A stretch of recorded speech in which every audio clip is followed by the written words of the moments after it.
રામચંદ્રજીનું અયોધ્યામાં જે ભવ્યાથી ભવ્ય મંદિર નિર્માણ થઈ રહ્યું છે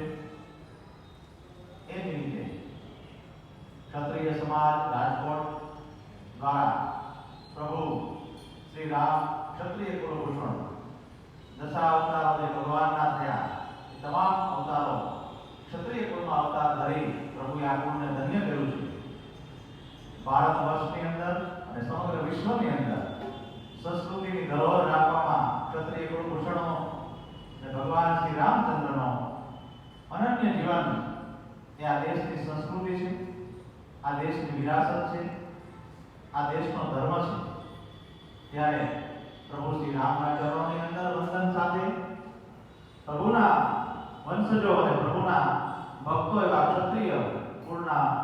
સૌ આગેવાનો આજે પ્રભુના ચરણોની અંદર કોટી કોટી વંદન સાથે એ મંદિરના પુનર્નિર્માણની અંદર જે કોઈ નામી અનામી ભક્તો અને જે કોઈ યોગદાન આપ્યું છે